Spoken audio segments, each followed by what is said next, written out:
CCN news एक पाऊल महाराष्ट्रासाठी।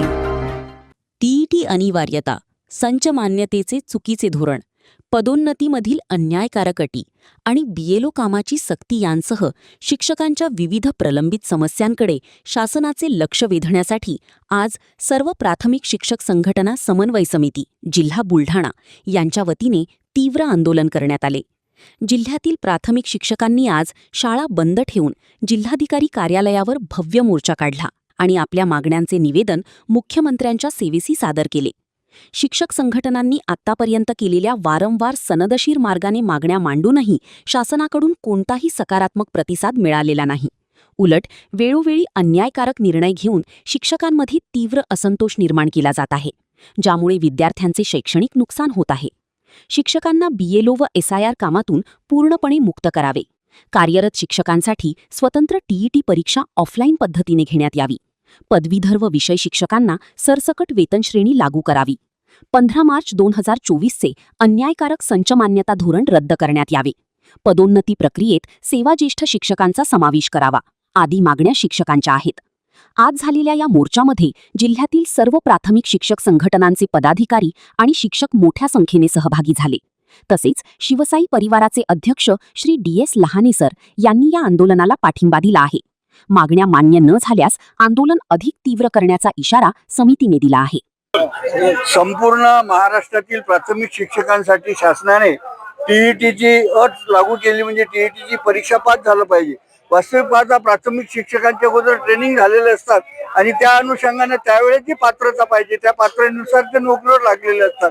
परंतु मध्ये ज्यांनी ही टीईटीची अट अशी लावली की त्याशिवाय पदोन्नती होणार नाही आणि वयाच्या 53+ वाले सोडून 53 वर्षापर्यंतचे जे आहेत त्यांना 2028 पर्यंत जर त्यांनी टीईटी परीक्षा पास केली नाही तर त्यांना नोकरीतून कमी करण्यात येईल। एकदम अन्यायकारक हा तगलुकी निर्णय आहे। हा असा निर्णय आम्हाला मान्य नाही आणि म्हणून महाराष्ट्रातील 25 संघटना एकत्र येऊन त्यांनी महाराष्ट्रामध्ये प्रत्येक जिल्ह्याच्या ठिकाणी जिल्हा कचेरीवर आंदोलन केलं मोर्चाचं आणि शाळा बंद आंदोलन। पूर्ण शाळा महाराष्ट्रातल्या बंद झालेल्या आहे आणि तरी सुद्धा शासनाशी 2 वेळ चर्चा झाली, शिक्षण मंत्र्यांशी चर्चा झाली, ग्रामविकास मंत्र्यांशी चर्चा झाली, परंतु ग्रामविकास मंत्री शिक्षण मंत्री ऐकायला तयार नाहीत, शासन ऐकायला तयार नाहीत। म्हणून शासनापर्यंत आमचा हा आवाज गेला पाहिजे, यासाठी आमचा हा आंदोलनाचा निर्णय आहे। तो आंदोलनाचा निर्णय आज संपूर्ण महाराष्ट्रात 100% यशस्वी झालेला आहे आणि आपल्या जिल्ह्यात सुद्धा 2000च्या वर लोक इथे उपस्थित शिक्षक आहेत आणि रजेवर सुद्धा आहेत, शाळा बंद केलेल्या आहेत। काय ती हरकत आहे कशी SIR BLO हे काम आमचे नाहीत, शासनाचे GR आहेत की त्या गावामध्ये अगोदर जे 5 कर्मचारी दाखवलेले आहेत आणि जर ते नाही सापडले तर प्राथमिक शिक्षकांना घ्या, परंतु ते 4 वर्ष सोडून दिले आणि प्राथमिक शिक्षकांवर आम्हाला दिलं। विद्यार्थ्यांचं शिकवण्याचं काम हे राष्ट्रीय काम नाही का? म्हणजे विद्यार्थी नाही शिकले तरी चालतील, परंतु हे जनगणनेचे काम आम्हाला द्या। आमचं असं म्हणणं आहे, अनेक बेरोजगार आहेत त्यांना ती कामं द्या, त्यांना पैसे द्या, त्यांना रोजगार मिळेल। आमच्या लोकांना शिकवण्याचं काम करू द्या ज्याच्यासाठी ते आहेत ते। म्हणजे संध्याकाळी घरी गेल्यावर असं वाटतं प्राथमिक शिक्षकाला अरे आपलं शिकवायचं तर तसंच राहिलं। म्हणजे ही अशी परिस्थिती आज निर्माण झालेली आहे। शासन BLOच्या संदर्भात आता आम्हाला जर हे नाही केलं तर आम्ही टोटली ते काम बंद करण्याचा निर्णय घेऊ, महाराष्ट्रभर तो निर्णय घेऊ।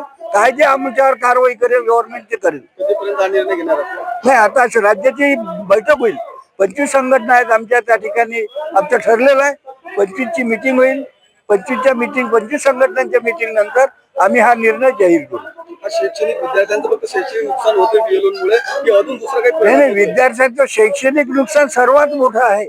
त्यांना शिकायला वेळच मिळत नाही, शिक्षकाला शिकवायला वेळ मिळत नाही।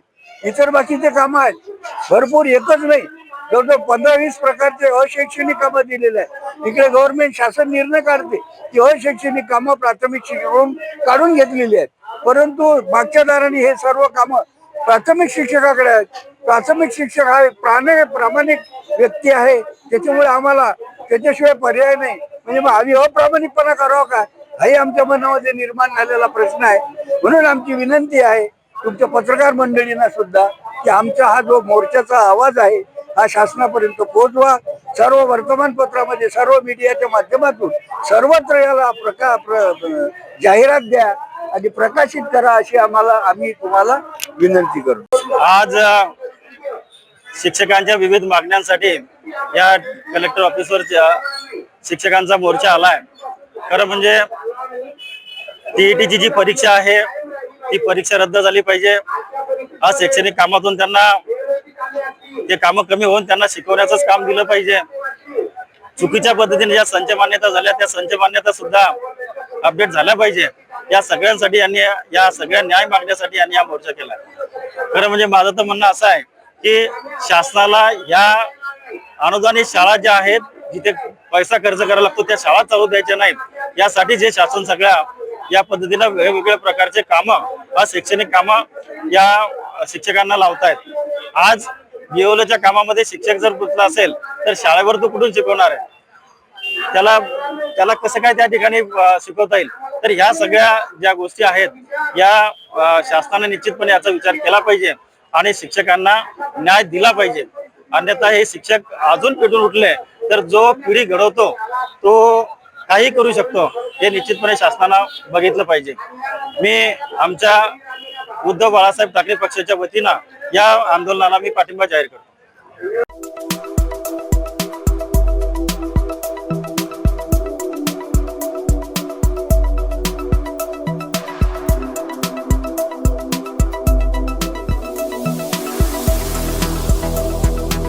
तसेच आपल्या भागातील महत्त्वाच्या बातम्या पाहण्यासाठी CCN न्यूज डेस्क चॅनलला सबस्क्राईब करा आणि बेल आयकॉन प्रेस करा.